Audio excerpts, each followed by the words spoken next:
もいつも高性能機体に振り回されるずんだもんなのだ。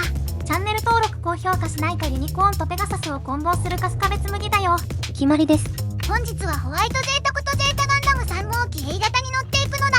変形中に大よろけ使える何気にすごいやつな機体だね。ゼータ特有の面長イケメンフェスも評価高いよ。ホワイトゼータは空中からの強襲が得意な機体ですね。変形中のダイヤロキからの空中格闘が有名です。毎年のお楽しみリクエストガチャからのお迎えだったのだ。選ばれた10機の中からまた選ばれたこの機体使うほかないのだ。そして使い続けて1ヶ月、まだ振り回されていると、ズンダモンがマコーラだったら式神失格だね。運命とは数奇なものです。適性のないパイロットに回される機体。しかし成長とともに自身の手足のようになる展開など幾度と見ました。きっと今回の試合の最後には僕とホワイトゼータの激熱展開が見られるのだ。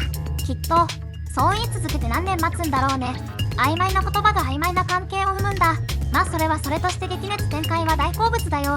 完璧主義者と適当妥当で済ますもの。精神に不調をきたすのはどちらか火を見るよりも明らかであると言えるでしょう。パーフェクトにはパーフェクトが付随していくのだ。そうやって常に完璧じゃないと満足できなくなったら僕みたいになるのだ。仲間にカバーしてもらわないと生きていけず機体はボロボロ。悲しいね。そんな僕でも飛び立つことができる。そう、この基本料金無料のバトーペなら。バトーペ、なんて素晴らしいゲームなんでしょう。これはやらざるを得ないこと呼吸のごとしですよ。さらにホワイトゼータは戦艦するだけで相手に固定4000ダメージを与えられる最強機体なのだ。でもお高いんでしょ。一ついい言葉があります。出るまで回せば無課金。つまりこれまた無料なんですよ。秘密ですけどね。出なきゃ課金ってことじゃん。騙されないからね。しまった。今言いまかしたひまりは第一のひまり。ちなみにこれ以上回はないからもう終わりなのだ。勝った。ひとえにこの勝利は自分一人じゃ無理だった。無駄な墓穴を掘ったおバカさんのせいなんだよね。邪悪な。勝者がすでにいるならもう誰も来ないのか。それは違うのだ。このトンネル内の覇者はこのずんだもんのものなのだ。みんながみんな勝てる幼稚園方式だったか。盲点国に極まれりとしか言いようがないな。じゃあ私も敗者から勝者へと。そいつは無理な話なのだ。アンクシャがタックルにかなわないように世界では不可能なこともあるのだ。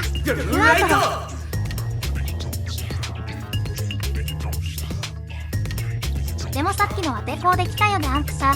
トラキャンっていう手があった。ということは諦めなければ夢は叶う。なんて素晴らしい世界なんでしょう。雑草にでも感謝したいほどです。あの状況から希望を見出すとはよかろうなのだ。免許改伝とする。よし。まさかの師弟関係。これに何を教わるって言うんだ。一瞬で機体 HP が1万ぶっ飛ぶ。これが当たり前の世界が僕らの生きる世界なのだ。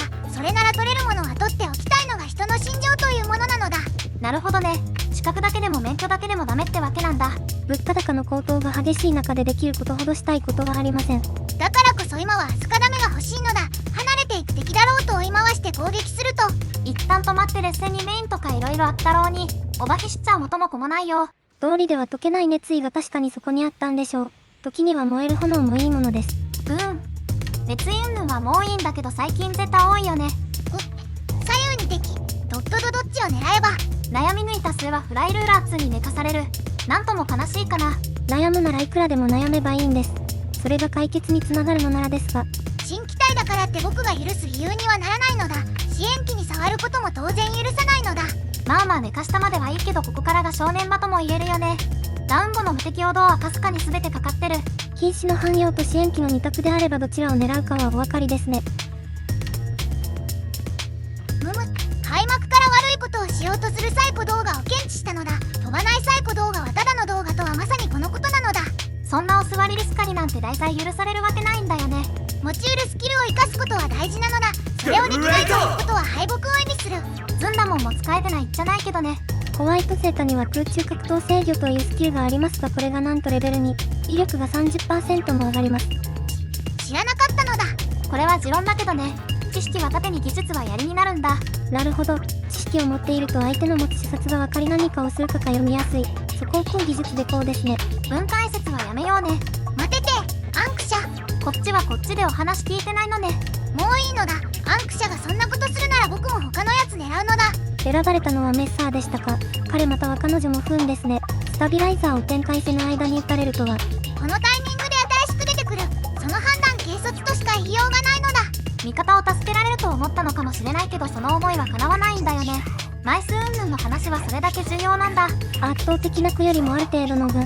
それが協力が大事なゲームの鉄則です。手負いの敵を追撃するアニメじゃ死亡フラグになりうる行動だけど、僕の脳内 CPU の弾き出した答えは生存率 100% なのだ。ほんとかな。ズンダモンのプレイング見た感じじゃ生存率 30% いいとこ。武装の状況がまるで分かっていない。序盤からの成長も全くない驚きの2コンボですよ。これはあっぱれも玉切れこれも玉切れ、もう行くしかねえのだ。いくら CPU が良くてもラムは変えなきゃいけないみたいだね。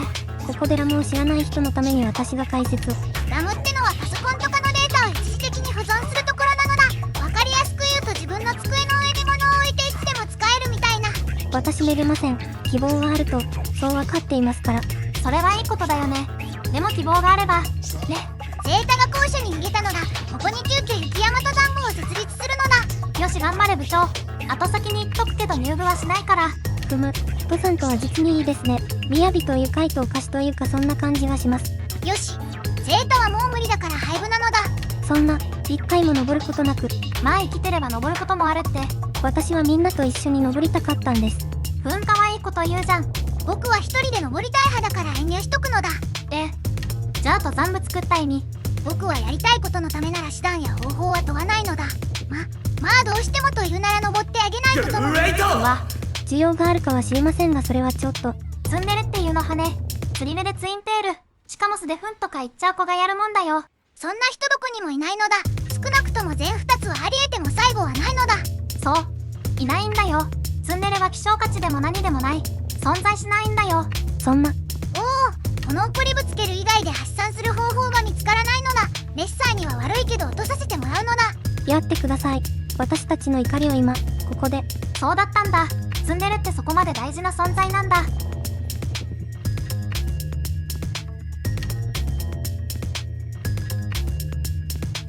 ゼータガンダム3号機 A 型だったのだ。ロンサーの下角以外はゼータガンダムの完成型みたいな感じだったね。それではご視聴ありがとうございました。